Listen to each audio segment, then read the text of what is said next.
उसी रात चित्रजटा ने सीताजी के पास जाकर उन्हें सब कथा सुनाई। शत्रु के सिर और भुजाओं की बड़ट्टी का सवाल सुनकर सीताजी के हृदय में बड़ा भय हुआ। उनका मुख उदास हो गया, मन में चिंता उत्पन्न हो गई। तब सीताजी चित्रजटा से बोली, हे माता, बताते क्यों नहीं, क्या होगा? संपूर्ण विश्व को दुख देने वाला यह किस प्रकार मरेगा? श्री रघुनाथ जी के बाणों से सिर कटने पर भी नहीं मरता। विधाता सारे सरिश्ता विपरीत उल्टे ही कर रहा है। सच बात तो यह है कि मेरा दुर्भाग्य ही उसे चिल्ला रहा है, जिसने मुझे भगवान के शरण कमलों से अलग कर दिया है, जिसने कपट का झूठ स्वर्ग मर्ग बनाया था, वही छदय अब भी मुझ पर टूटा हुआ है। जिस विधाता ने मुझसे दुख सहन कराए और लक्ष्मी को कड़वे वचन कहलाए, जो श्री रघुनाथ जी के वीर रूपी बड़े विषैले बाणों से टक टक कर मुझे बहुत बार मारकर अब भी मार रहा है, और ऐसे दुख में भी जो मेरे प्राणों को रख रहा है, वही विधाता उस रावण को चिढ़ा रहा है, दूसरा कोई नहीं। कृपा निधान श्री राम जी की याद कर करके जानकी जी बहुत प्रकार से विलाप कर रही हैं। त्रिजटा ने कहा, हे राजकुमारी सुनो, देवताओं का शत्रु रावण हृदय में बाण लगते ही मर जाएगा, परंतु प्रभु उसके हृदय में बाण इसलिए नहीं मारते कि इसके हृदय में जानकी जी आप बसती हैं। वे यही सोचकर रह जाते हैं कि इसके हृदय में जानकी का निवास है, जानकी के हृदय में मेरा निवास है, और मेरे हृदय उदर में अनेकों भुवन हैं। रावण के हृदय में बाण लगते ही सब भुवनों का नाश हो जाएगा। यह वचन सुनकर सीताजी के मन में अत्यंत हर्ष और विषाद हुआ। देखकर त्रिजटा ने फिर कहा, हे सुंदरी, मान चंडे का त्याग कर दो। अब सुनो, शत्रु इस प्रकार मरेगा।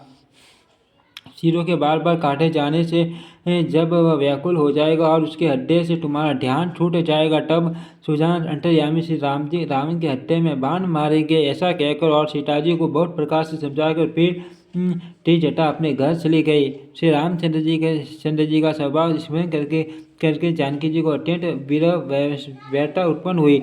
वे रात्रि की और चंद्रमा की बहुत प्रकार से निंदा कर रही हैं और कह रही है कि रात युग के समान बड़ी हो गई है, वह मिट्टी नहीं। जानकी जी श्री राम जी के विरह में दुखी होकर मन ही मन भारी विलाप कर रही हैं। जब विरह के मारे हृदय में दारुण दाह हो गया, तब उनका बाया नेत्र और बाहु फटक उठे। शकुन समझकर उन्होंने मन में धैर्य धारण किया कि अब कृपालु श्री रघुवीर अवश्य मिलेंगे।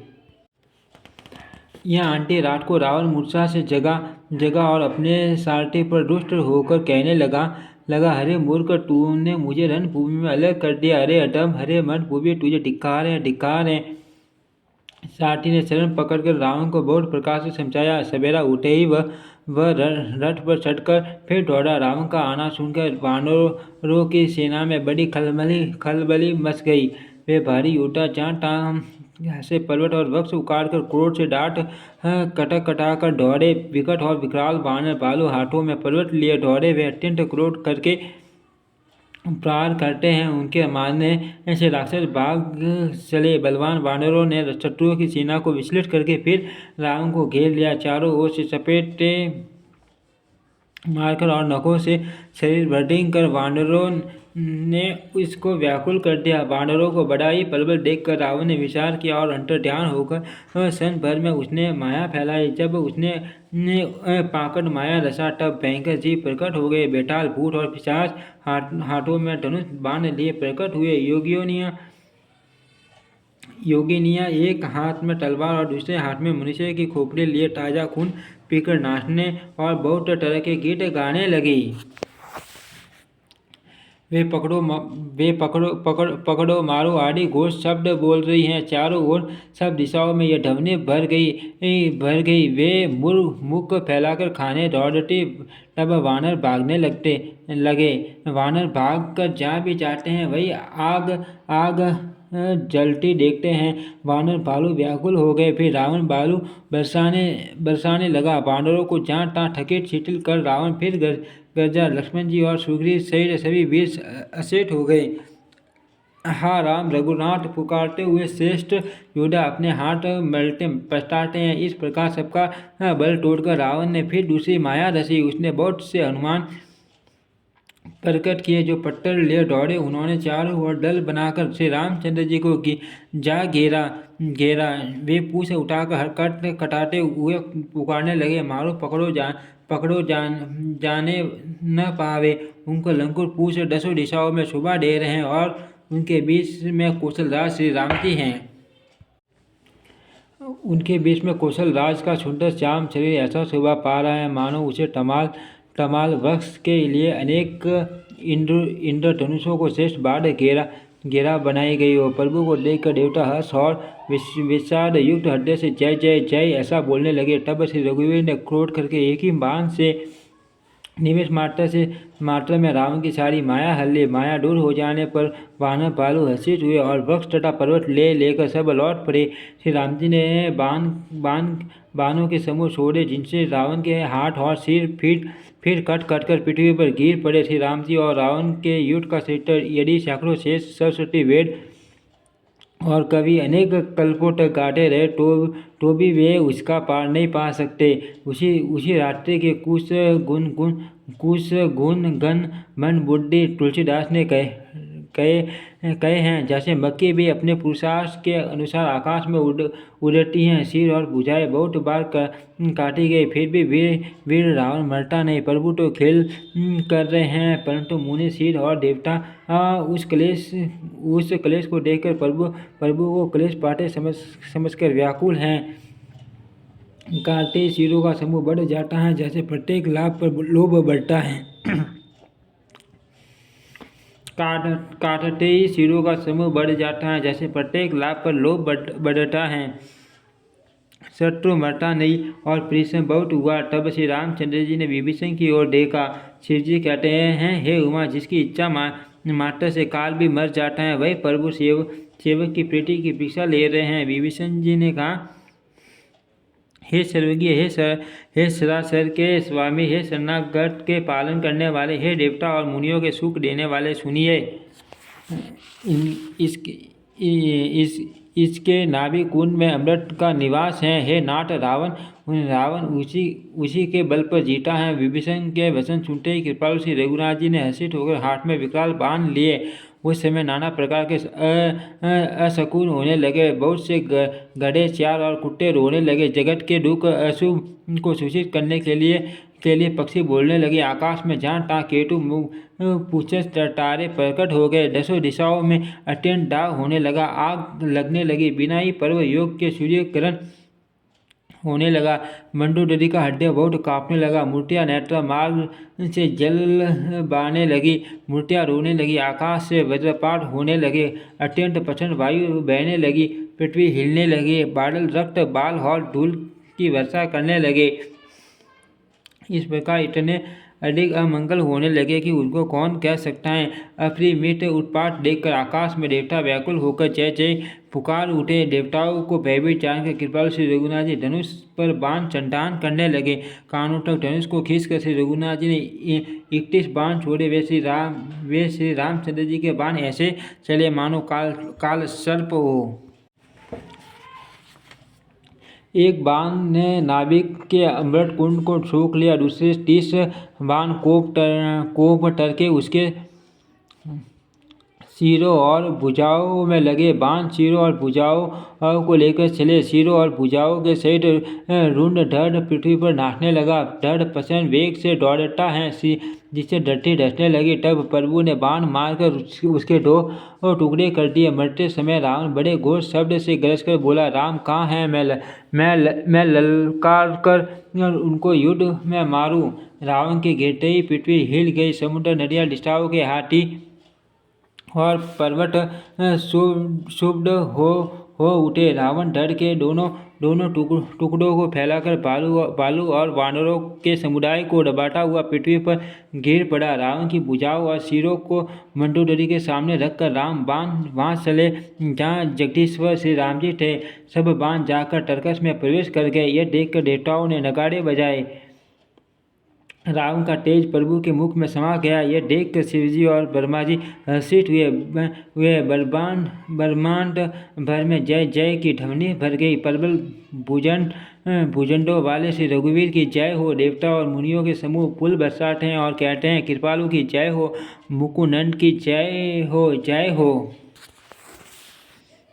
हे कृपा के कंठ, हे मोक्ष दाता मुकुट, हे राग द्वेष हर्ष शोक जन्म मृत्यु आदि द्वंद्वों के हरने वाले, हे शरणागत गट को सुख देने वाले प्रभु, हे दुष्ट दल को विदीर्ण करने वाले, हे कारणों के भी परम कारण, हे सदा करुणा करने वाले, हे सर्वव्यापक विभो, आपकी जय हो। देवता हर्ष में भरे हुए पुष्प बरसाते हैं, घमाघम नगाड़े बज रहे हैं। रणभूमि में श्री रामचंद्र जी के अंगों ने बहुत से कामदेवों की शोभा प्राप्त की।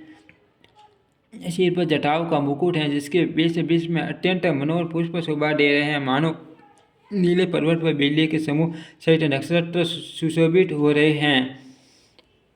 श्री राम जी अपने भुज दंडों से बाण और धनुष फिरा रहे हैं। शरीर पर रुधिर के कण अत्यंत सुंदर लगते हैं, मानो तमाल के वृक्ष पर बहुत से लल मुनिया सीढ़ियाँ अपने मान सुख में मगन हुए निश्चल बैठी हो। प्रभु श्री रामचंद्र जी कृपा दृष्टि की वर्षा करके देव समूह को निर्भय कर दिया। वानर भालू सब हर्षित हुए और सुखधाम मुकुंद नंद की जय हो ऐसा पुकारने लगे। पति के सिर देखते ही मंडोदरी व्याकुल और मूर्छित होकर धरती पर गिर पड़ी। स्त्रियां रोती हुई उठ दौड़ी और उस मंडोदरी को उठाकर रावण के पास आई। पति की दशा देखकर वे पुकार कर रोने लगी। उनके बाल खुल गए, देह की संभाल नहीं रही। वे अनेकों प्रकार से छाती पीटती हैं और रोती हुई रावण के प्रताप का बखान करती हैं। वे कहती हैं कि हे नाथ, तुम्हारे बल से पृथ्वी सदा कांपती रहती थी। अग्नि, चंद्रमा और सूर्य तुम्हारे सामने तेजहीन थे। शेष और कच्छप भी इसका भार नहीं सह सकते थे। वही तुम्हारा शरीर आज धूल में भरा हुआ पृथ्वी पर पड़ा है। वरुण, कुबेर, इंद्र और वायु, इनमें से किसी ने भी रण में तुम्हारे सामने धैर्य धारण नहीं किया। हे स्वामी, तुमने अपने भुजबल से काल और यमराज को भी जीत लिया था। वही तुम आज अनाथ की तरह पड़े हो। तुम्हारी प्रभुता जगत में प्रसिद्ध है। तुम्हारे पुत्रों और कुटुंबियों का बल का हाय वर्णन नहीं हो सकता। श्री रामचंद्र जी के विमुख होने से ही तुम्हारी ऐसी दुर्दशा हुई कि आज कुल में कोई रोने वाला भी न रह गया। हे नाथ, विधाता की सारी सृष्टि तुम्हारे वश में थी। लोकपाल सदा भयभीत होकर तुमको मस्तक नवाते थे, किंतु हाय, अब तुम्हारे सिर और भुजाओं को गिरधर खा रहे हैं। राम विमुख के लिए ऐसा होना अनुचित भी नहीं है, अर्थात उचित नहीं है, अर्थात उचित ही है। हे पति, काल के पुण्य वश में होने से तुमने किसी का कहना नहीं माना। हे पति, काल के पुण्य वश में होने से तुमने किसी का कहना नहीं माना और सरासर के नाथ परमात्मा को मनुष्य करके जाना। दैत्य रूपी वन को जलाने के लिए अग्नि स्वरूप साक्षात श्री हरि को तुमने मनुष्य करके जाना। श्री और ब्रह्मा आदि देवता जिनको नमस्कार करते हैं, उन करुणामय भगवान को हे प्रियतम, तुमने नहीं भेजा। तुम्हारा यह शरीर जन्म से ही दूसरों से द्रोह करने में तत्पर तथा पाप समूह में रहा। इतने पर भी जिन निर्विकार ब्रह्मा श्री राम जी ने तुमको अपना धाम दिया, उनको मैं नमस्कार करती हूँ। नाथ, श्री रघुनाथ जी के समान कृपा का समुद्र दूसरा कोई नहीं। जिन भगवान ने तुमको वह गति दी जो योगी समाज को भी दुर्लभ है। मंडोदरी के वचन कानों से सुनकर देवता, मुनि और सिद्ध सभी ने सुख माना। ब्रह्मा, महादेव, नारद और सनकादि तथा और भी जो परमार्थवादी परमात्मा के तत्व को जानने और कहने वाले श्रेष्ठ मुनि थे, वे सभी श्री रघुनाथ जी को नेत्र भरकर निरख कर प्रेम मगन हो गए और अत्यंत सुखी हुए। अपने घर की सब स्त्रियों को रोती हुई देखकर विभीषण जी के मन में बड़ा भारी दुख हुआ और वे उनसे उनके पास गए। उन्होंने भाई की दशा देखकर दुख किया। तब प्रभु श्री राम जी ने छोटे भाई को आज्ञा दी कि जाकर विभीषण को धैर्य बंधाओ। लक्ष्मण जी ने उन्हें बहुत प्रकार से समझाया। तब विभीषण प्रभु के पास लौट आए। प्रभु ने उनको कृपापूर्ण दृष्टि से देखा और कहा, सब शोक त्याग कर रावण की अंत्येष्टि क्रिया करो। प्रभु की आज्ञा मांगकर और हृदय में देश और काल का विचार करके विभीषण जी ने विधि पूर्वक सब क्रिया की। मंडोदरी आदि सब स्त्रियाँ उसे रावण को और तिलांजलि देकर मन में श्री रघुनाथ जी के गुण समूह का वर्णन करते हुए महलों को गई। सब क्रियाक्रम करने के बाद विभीषण ने आकर पुण्य सिर नवाया। तब कृपा के समुद्र श्री राम जी ने छोटे भाई लक्ष्मण जी को बुलाया। श्री रघुनाथ जी ने कहा कि तुम वानरराज सुग्रीव और अंगद, नल, नील, जाम्बवान और मारुति सब नीतिपूर्ण लोग मिलकर विभीषण के साथ जाओ और उन्हें राज तिलक कर दो। पिताजी के वचनों के कारण मैं नगर में नहीं आ सकता, पर अपने ही सम्मान वानर और छोटे भाई को भेजता हूँ। प्रभु के वचन सुनकर वानर तुरंत चले और उन्होंने जाकर राज तिलक की सारी व्यवस्था की। आदर के साथ विभीषण को सिंहासन पर बैठाकर राज तिलक किया और स्तुति की। सभी ने हाथ जोड़कर उनको सिर नवाए। तुरंत विभीषण जी सहित सब प्रभु के पास आए। तब श्री रघुवीर ने वानरों को बुला लिया और प्रिय वचन कहकर सबको सुख किया। भगवान ने अमृत के समान यह वाणी कहकर सबको सुखी किया कि तुम्हारे ही बल से यह प्रबल शत्रु मारा गया और विभीषण ने राज्य पाया। इसके कारण तुम्हारा यश तीनों लोकों में नित्य नया बना रहेगा। जो लोग मेरे से तुम्हारी शुभ कीर्ति को परम प्रेम के साथ गाएंगे वे बिना ही परिश्रम इस अपार संसार सागर का पार पा जाएंगे। प्रभु के वचन कानों से सुनकर वानर समूह तृप्त नहीं होते। वे सब बार बार सिर नवाते हैं और चरण कमलों को पकड़ते हैं। फिर प्रभु ने हनुमान जी को बुला लिया। भगवान ने कहा, तुम लंका जाओ, जानकी जी को सब समाचार सुनाओ और उसका कुशल समाचार लेकर तुम चले आओ। तब हनुमान जी नगर में आए। ये सुनकर राक्षसी उनके सत्कार के लिए दौड़े। उन्होंने बहुत प्रकार से हनुमान जी की पूजा की और फिर श्री जानकी जी को दिखला दिया। हनुमान जी ने सीता जी को दूर से ही प्रणाम किया। हनुमान जी ने सीता जी को दूर से ही प्रणाम किया। जानकी जी को पहचान लिया कि यह वही श्री रघुनाथ जी का दूत है और पूछा, हे ठाठ, कहो कृपा के दाम मेरे प्रभु छोटे भाई और वानरों की सेना सहित कुशल से तो हैं। हनुमान जी ने कहा हे माता कौशलपति श्री राम जी सब प्रकार से सकुशल हैं। उन्होंने संग्राम में 10 सिर वाले रावण को जीत लिया है और विभीषण ने अचल राज्य प्राप्त किया है। हनुमान जी के वचन सुनकर सीता जी के हृदय में हर्ष छा गया। श्री जानकी जी के हृदय में अत्यंत हर्ष हुआ। उनका शरीर पुलकित हो गया और नेत्रों में आनंद सुओं का जल सा गया। वे बार बार कहती हैं, हे हनुमान, मैं तुझे क्या दूँ। इस वाणी समाचार के समान तीनों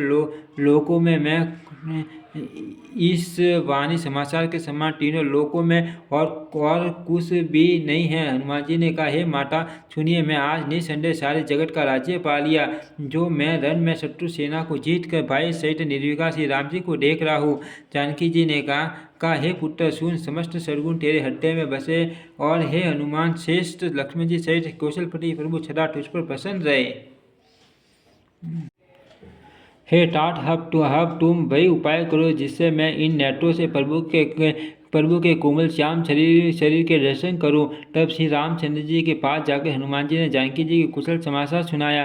सूर्य कुल भूषण श्री राम जी ने संदेश सुनकर युवराज अंगद और विभीषण को बुला लिया और कहा, पवन पुत्र हनुमान के साथ जाओ और जानकी को आदर के साथ ले आओ। वे सब तुरंत ही वहाँ गए जहाँ सीता जी थी। सब राक्षसियाँ नम्रता पूर्वक उनकी सेवा कर रही थी। विभीषण जी ने शीघ्र ही उन लोगों को समझा दिया। उन्होंने बहुत प्रकार से सीता जी को स्नान कराया, बहुत प्रकार के गहने पहनाए और फिर वे एक सुंदर पालकी सजा कर ले आए। सीता जी प्रसन्न होकर सुख के धाम प्रियतम श्री राम जी का स्मरण करके उस पर हर्ष के साथ चढ़ी। चारों ओर हाथों में छड़ी लिए रक्षक चले। सबके मनों में परम उल्लास उमंग है। ऋष वानर सब दर्शन करने के लिए आए। तब रक्षक क्रोध करके उनको रोकने दौड़े। श्री रघुवीर ने कहा, हे मित्र, मेरा कहना मानो और सीता को पैदल ले आओ, जिससे वानर उसको माता की तरह देखे। गोसाई श्री राम जी ने हंसकर ऐसा कहा। प्रभु के वचन सुनकर ऋष वानर हर्षित हो गए। आकाश से देवताओं ने बहुत से फूल बरसाए। सीता जी के असली स्वरूप को पहले अग्नि में रखा था। अब पीटर के साक्षी भगवान उनको प्रकट करना चाहते हैं। इसी कारण करुणा के भंडार से राम जी ने लीला से कुछ कड़े वचन कहे, जिन्हें सुनकर सब राक्षसियाँ विचार करने लगी। प्रभु के वचनों को शीश चढ़ाकर मन, वचन और क्रम से पवित्र श्री सीता जी बोली, हे लक्ष्मण, तुम मेरे धर्म के नेगी धर्माचरण में सहायक बनो और तुरंत आग तैयार करो। श्री सीता जी की वीर विवेक धर्म और नीति से सनी हुई वाणी सुनकर लक्ष्मण जी के नेत्रों में विषाद के आंसुओं का जल भर आया। वे दोनों हाथ जोड़े खड़े रहे। वे भी प्रभु से कुछ कह नहीं सकते। फिर श्री राम जी का रूप देखकर लक्ष्मण जी दौड़े और आग तैयार करके बहुत सी लकड़ी ले आए। अग्नि को खूब बड़ी हुई देखकर जानकी जी के हृदय में हर्ष हुआ। उन्हें भय कुछ भी नहीं हुआ।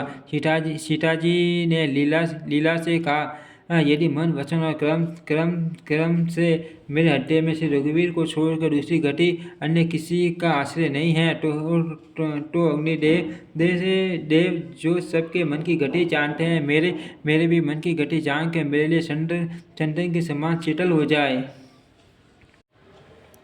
प्रभु श्री राम जी का स्मरण करके और जिनके चरण महादेव जी के द्वारा बंधित हैं तथा जिनमें सीता जी की अत्यंत विशुद्ध प्रीति है, उन कौशलपति की जय बोलकर जानकी जी ने चंदन के समान शीतल हुई अग्नि में प्रवेश किया। प्रतिबिंब सीता जी की छाया मूर्ति और उनका लौकिक कलंक प्रचंड अग्नि में जल गए। प्रभु के इन चरित्रों को किसी ने नहीं जाना। देवता, सिर और मुनि सब आकाश में खड़े देखते हैं। तब अग्नि ने शरीर धारण करके वेदों में और जगत में प्रसिद्ध वास्तविक श्री सीता जी का हाथ पकड़ उन्हें श्री राम जी को वैसे ही समर्पित किया जैसे श्री शिव सागर ने विष्णु भगवान को लक्ष्मी समर्पित किए थे।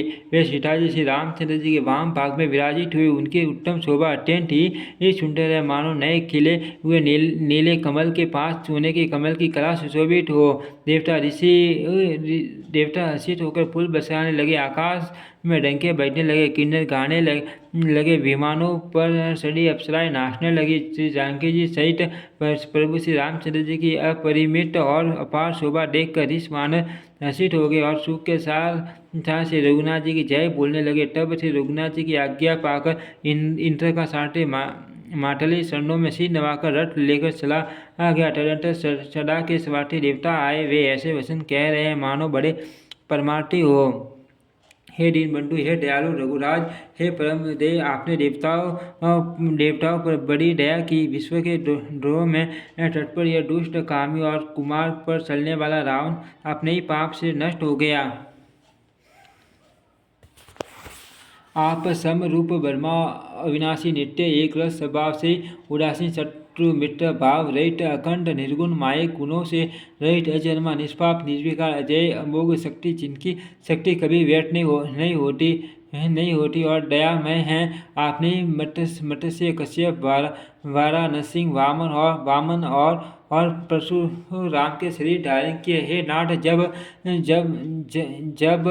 जब देवताओं ने दुख पाया तब अनेकों शरीर धारण करके आपने ही उनका दुख नाश किया। यह दुष्ट मलिन हृदय देवताओं का नित्य शत्रु काम, लोभ और मद के परायण तथा अत्यंत क्रोधी था। ऐसे अधमों के शिरोमणि ने भी आपका परम पद पा लिया। इस बात का हमारे मन में आश्चर्य हुआ। हम देवता श्रेष्ठ अधिकारी होकर भी स्वार्थ परायण हो आपकी भक्ति को बुलाकर निरंतर भवसागर के प्रवाह जन्म मृत्यु के चक्र में पड़े हैं। अब हे प्रभु, हम आपकी शरण में आ गए हैं, हमारी रक्षा कीजिए। विनती करके देवता और सिद्ध सब जाके टाँट हाथ जोड़े खड़े रहे। तब अत्यंत प्रेम से पुलकित शरीर होकर ब्रह्मा जी स्तुति करने लगे। हे नित्य सुख धाम और दुखों को हरने वाले हरि, हे धनुष बाण धारण किए हुए रघुनाथ जी, आपकी जय हो। हे प्रभु, आप भव जन्म मरण रूपी हठी को विदीर्ण करने के लिए सिंह के समान हैं। हे नाथ, हे सर्वव्यापक, आप गुणों के समुद्र और परम चतुर हैं। आपके शरीर अनेकों कामदेव के समान परंतु अनुपम सभी हैं। सिद्ध मुनीश्वर और कवि आपके गुण गाते रहते हैं। आपका यश पवित्र है। आपने रावण रूपी माँ सर्प को गरुड़ की तरह क्रोध करके पकड़ लिया। हे प्रभु, आप सेवकों को आनंद देने वाले हे प्रभु, आप सेवकों को आनंद देने वाले, शोक और भय का नाश करने वाले, सदा क्रोध रहित और नित्य ज्ञान स्वरूप हैं। आपका अवतार श्रेष्ठ अपार दिव्य गुणों वाला, पृथ्वी का भार उठाने वाला और ज्ञान का समूह है, किंतु अवतार लेने पर भी आप नित्य अजन्मा व्यापक एक अद्वितीय और अनादि हैं। हे करुणा की खान श्री राम जी, मैं आपको बड़े ही हर्ष के साथ नमस्कार करता हूँ। हे रघुकुल के आभूषण, हे दूषण राक्षस को मारने वाले तथा समस्त दोषों को हरने वाले विभीषण दीन था, उसे आपने लंका का राजा बना दिया।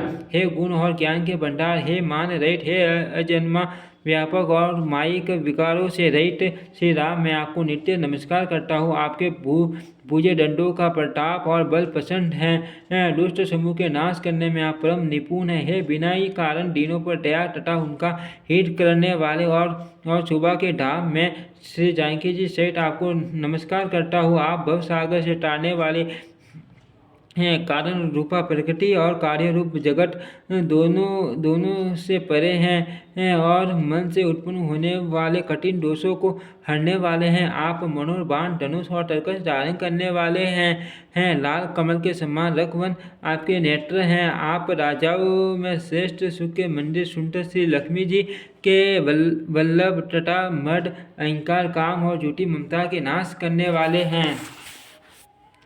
आप अनिर्देय या दोष रहित हैं, अकंठ हैं, इंद्रियों के विषय नहीं, सदा ईश्वर रूप होते हुए भी आप वह सब कभी हुए ही नहीं, ऐसा वेद कहते हैं।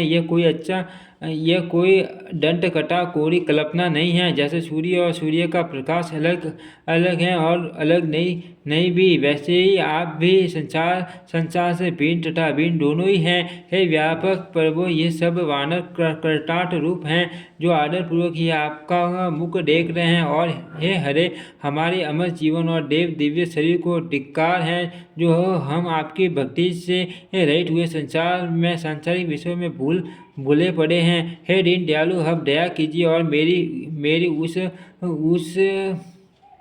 विभेद उत्पन्न करने वाली बुद्धि को हर लीजिए, जिससे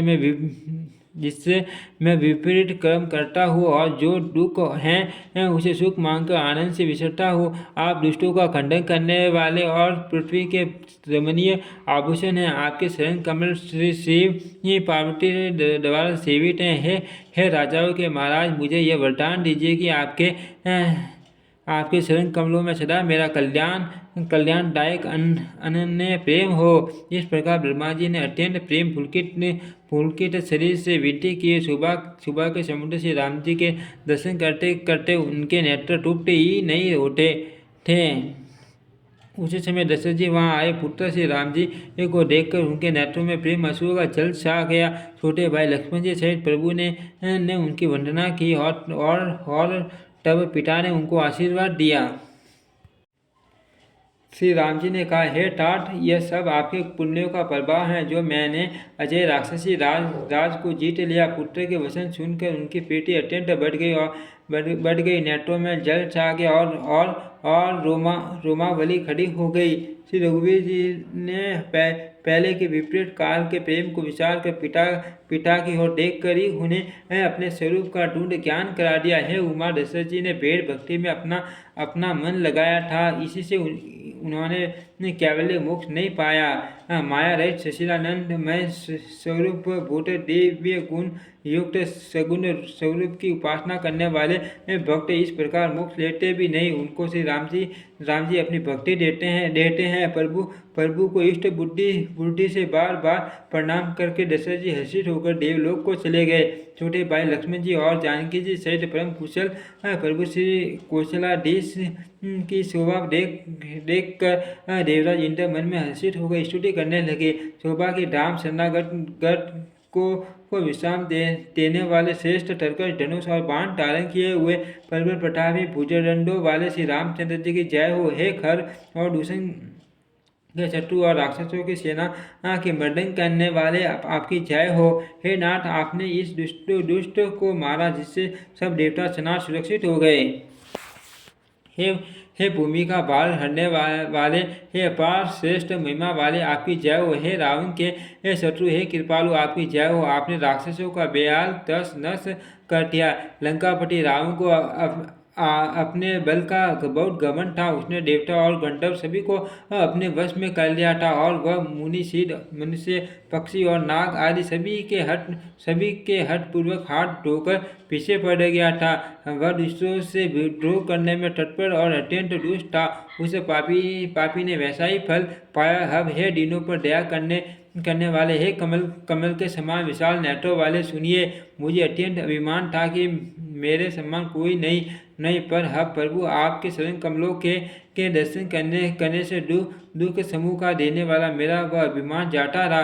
कोई उन निर्गुण ब्रह्मा का ध्यान करते हैं जिन्हें वेद अव्यक्त निराकार कहते हैं, परंतु हे राम जी, मुझे तो आपका यह सगुण कुशल राज स्वरूप ही प्रिय लगता है। श्री जानकी जी और सुग्रीव भाई लक्ष्मण सहित मेरे हृदय में अपना घर बनाइए। हे राम निवास, मुझे अपना दास समझिए और अपनी भक्ति दीजिए। हे राम निवास, हे शरणागत के भय को हरने वाले और उसे सब प्रकार का सुख देने वाले, मुझे अपनी भक्ति दीजिए। हे सुख के धाम, हे अनेकों काम देवों की सभी वाले, रघुकुल के स्वामी श्री रामचंद्र जी, मैं आपको नमस्कार करता हूँ। हे देव समूह को आनंद देने वाले, जन्म मृत्यु हर्ष विषाद सुख दुख आदि दंडों के नाश करने वाले, मनुष्य श्री आदि अतुल्य बल वाले ब्रह्मा और शिव आदि से सेवनीय करुणा से कोमल श्री राम जी, मैं आपको नमस्कार करता हूँ। हे कृपालु, अब मेरी और कृपा करके कृपा दृष्टि से देखकर आज्ञा दीजिए कि मैं क्या सेवा करूँ। इंद्र के ये प्रिय वचन सुनकर दीन दयालु श्री राम जी बोले, हे देवराज सुनो, हमारे वानर बालू जिन्हें निशाचरों ने मार डाला है, पृथ्वी पर पड़े हैं, इन्होंने मेरे हित के लिए अपने प्राण त्याग दिए। हे सुजान देवराज, इन सबको जिला दो। काकभूषण जी कहते हैं, हे गरुड़ सुनिए, प्रभु के ये वचन अत्यंत गहनगूढ़ हैं, ज्ञानी मुनि इन्हें जान सकते हैं। प्रभु श्री राम जी त्रिलोकी को मार कर जिला सकते हैं। यहाँ तो उन्होंने केवल इंद्र को बधाई दी है। इंद्र ने अमृत बरसा कर वानर बालुओं को जिला दिया। सब हर्षित होकर उठे और प्रभु के पास आए। अमृत की वर्षा दोनों ही दलों पर हुई पर ऋष वानर ही जीवित हुए, राक्षस नहीं, क्योंकि राक्षसों के मन तो मरते समय रामाकार हो गए। ये अर्थ वे मुक्त हो गए, उनके भव बंधन छूट गए, किंतु वानर और बालू तो सब देवांश भगवान की लीला के परिकर थे, इसलिए वे सब श्री रघुनाथ जी की इच्छा से जीवित हो गए। श्री रामचंद्र जी के समान दिनों का हित करने वाला कौन है, जिन्होंने सारे राक्षसों को मुक्त कर दिया। दुष्ट पापों के घर और कामी रावण ने भी वह गति पाई जिसे श्रेष्ठ मुनि भी नहीं पाते। फूलों की वर्षा करके सब देवता सुंदर विमानों पर चढ़ कर चले। तब सु अवसर जानकर सुजान शिवजी प्रभु श्री रामचंद्र जी के पास आए और परम प्रेम से दोनों हाथ जोड़कर कमल के समान नेत्रों में जल भरकर पुलकित शरीर और गदगद वाणी से त्रिपुरारी शिवजी विनती करने लगे। हे रघुकुल के स्वामी, सुंदर हाथों में श्रेष्ठ धनुष और सुंदर बाण धारण किए हुए आप मेरी रक्षा कीजिए। आप माँ मोर रूपी मेघ समूह के उड़ाने के लिए प्रचंड पवन हैं, संचय रूपी वन के भस्म करने के लिए अग्नि हैं और देवताओं को आनंद देने वाले हैं। आप निर्गुण सगुण दिव्य गुणों के धाम और परम सुंदर हैं। ब्रह्म रूपी अंधकार के नाश के लिए प्रबल प्रतापी सूर्य हैं। काम क्रोध और मद रूपी हाथियों के वध के लिए सिंह के समान आप इस सेवक को मन रूपी वन में निरंतर निवास दीजिए। विषय कामनाओं के समूह रूपी कमल वन के नाश के लिए आप प्रबल पाला हैं। आप उदार और मन से परे हैं। भवसागर को मटने के लिए आप मंडाचल पर्वत हैं। आप हमारे परम भय को दूर कीजिए और हमें दुष्ट संसार सागर से पार कीजिए।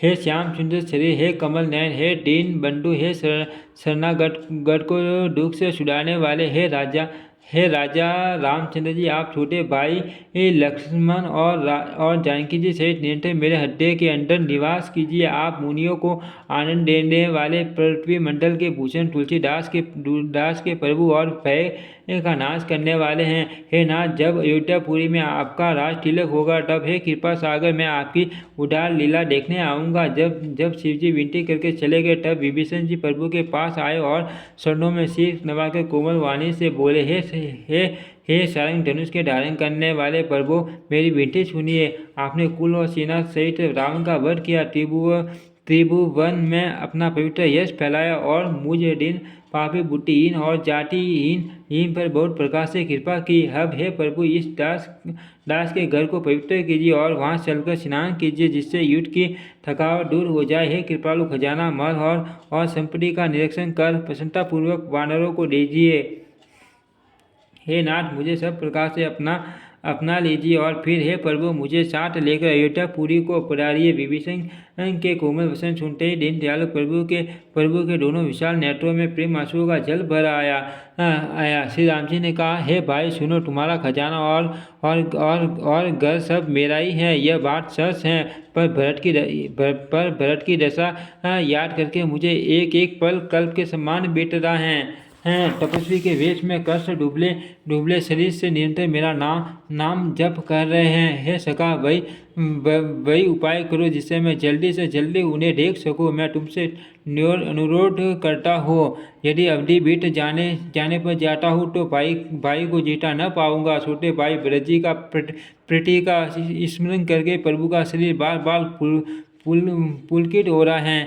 श्री राम जी ने फिर कहा, हे विभीषण, तुम कल पर राज्य करना, मन में मेरा निरंतर स्मरण करते रहना, फिर तुम मेरे उस धाम को पा जाओगे जहाँ सब संत जाते हैं। श्री रामचंद्र जी के वचन सुनते ही विभीषण जी ने हर्षित होकर कृपा के धाम श्री राम जी के शरण पकड़ लिए। सभी वानर भालू हर्षित हो गए और प्रभु के शरण पकड़कर उनके निर्मल गुणों का बखान करने लगे। फिर विभीषण जी महल को गए और उन्होंने मणियों के समूह, रत्नों से और वस्त्रों से विमान को भर लिया। फिर उसे पुष्पक विमानों को लाकर प्रभु के सामने रखा। तब कृपा सागर श्री राम जी ने हंसकर कहा, हे सखा विभीषण, सुनो, विमान पर चढ़कर आकाश में जाकर वस्त्रों और ज्ञानों को बरसा दो। और तब आज्ञा सुनते ही विभीषण जी ने आकाश में जाकर सब मणियों और वस्त्रों को बरसा दिया।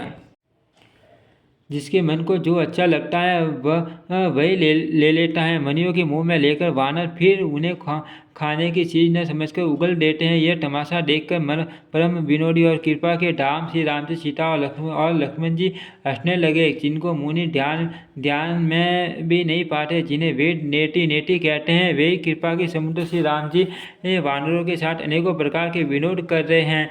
शिवजी कहते हैं, हे उमा, अनेकों प्रकार के योग, जप, दान, तप, यज्ञ, व्रत और नियम करने पर भी श्री रामचंद्र जी वैसी कृपा नहीं करते जैसे अन्य प्रेम होने पर करते हैं। भालू और वानरों ने कपड़े गहने पाए और उन्हें पहन कर वे श्री रघुनाथ जी के पास आए।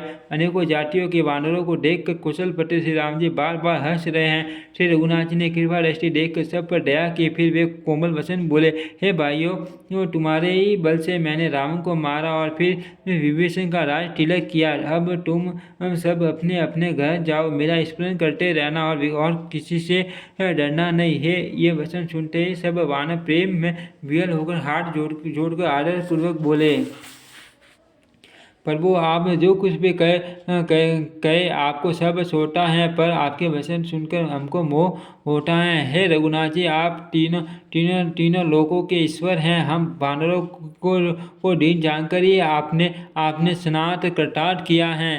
प्रभु के ऐसे वचन सुनकर हम लाज के मारे मरे जा रहे हैं।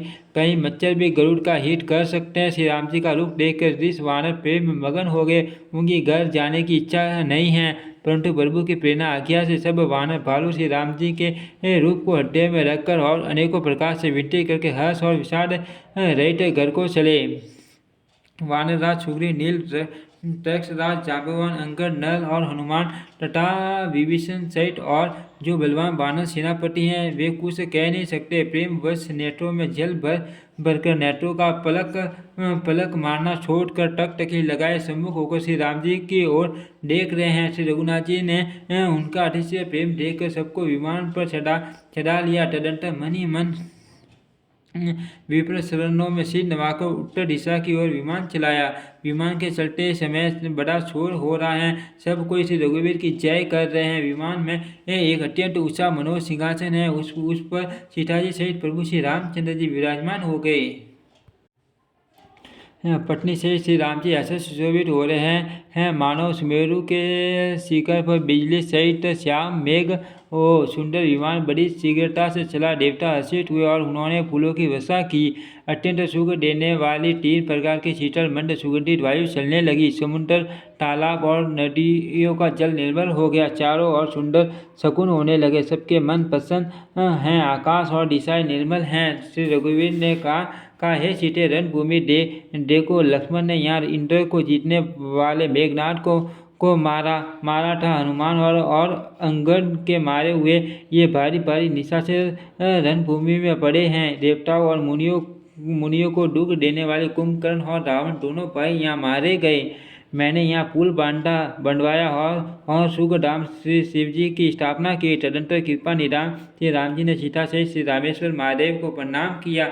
वन में जहाँ करुणा सागर श्री रामचंद्र जी ने निवास और विश्राम किया था, वे सब स्थान प्रभु ने श्री जानकी जी को दिखलाए और सबके नाम बतलाए। विमान शीघ्र ही वहाँ चला आया जहाँ परम सुंदर दंडकवन और अगस्त्य आदि बहुत से मुनिराज रहते थे। श्री राम जी इन सबके स्थानों में गए। संपूर्ण ऋषियों से आशीर्वाद पाकर जगदीश्वर श्री राम जी चित्रकूट आए। वहाँ मुनियों को संतुष्ट किया। फिर विमान वहाँ से आगे तेजी के साथ चला। फिर श्री राम जी ने जानकी जी को कलयुग के पापों का हरण करने वाली स्वामी यमुना जी के दर्शन कराए। फिर पवित्र गंगा जी के दर्शन किए। राम जी ने कहा हे सीते, इन्हें प्रणाम करो। फिर तीर्थराज प्रयागराज को देखो, जिसके दर्शन से ही करोड़ों जन्मों के पाप भाग जाते हैं। फिर परम पवित्र त्रिवेणी जी के दर्शन करो, जो शोकों को हरने वाली और श्री हरि के परम धाम पहुँचने के लिए सीढ़ी के समान है। फिर अत्यंत पवित्र अयोध्यापुरी के दर्शन करो, जो तीनों प्रकार के टापों और भव आवागमन रूपी रोग का नाश करने वाले हैं। यो कहकर कृपालु श्री राम जी ने सीता जी सहित अवधपुरी को प्रणाम किया। सजल नेत्र और पुलकित शरीर होकर श्री राम जी बार बार हर्षित हो रहे हैं। फिर त्रिवेणी आकर प्रभु ने हर्षित होकर स्नान किया और वानरों सहित ब्राह्मणों को अनेकों प्रकार के दान दिए। तदंतर प्रभु ने हनुमान जी को समझाकर कहा, तुम ब्रह्मचारी का रूप धरकर अवधपुरी को जाओ। भरत को हमारी कुशल सुनाना और उनका समाचार लेकर चले आना। पवन पुत्र हनुमान जी तुरंत ही चल दिए। तब प्रभु भरद्वाज जी के पास गए। मुनि ने इष्ट बुद्धि से उनकी अनेकों प्रकार से पूजा की और स्तुति की और फिर लीला की दृष्टि से आशीर्वाद दिया। दोनों हाथ जोड़कर तथा मुनि के चरणों की वंदना करके प्रभु विमान पर चढ़कर फिर आगे चले। जब निषाद राज ने सुना कि प्रभु आ गए, तब उसने नाव कहाँ है पुकारते हुए लोगों को बुलाया।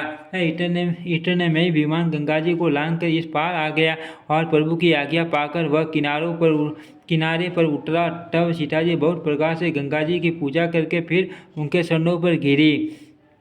गंगा जी ने मन में हर्षित होकर आशीर्वाद दिया, हे सुंदरी, तुम्हारा सुहाग अखंड हो।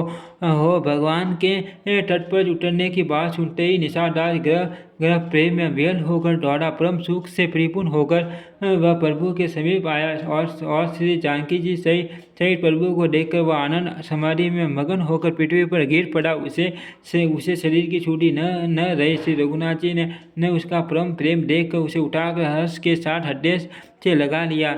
सुजानों के राजा शिरोमणि लक्ष्मीकांत कृपा निधान भगवान ने उसको हृदय से लगा लिया और अत्यंत निकट बैठा कर कुशल पूछी। वह विनती करने लगा, आपके जो शरण कमल ब्रह्मा जी और शंकर जी सेवित है, उनके दर्शन करके मैं अब कुशल हूँ। हे सुखधाम, हे पुण्यकाम श्री राम जी, मैं आपको नमस्कार करता हूँ।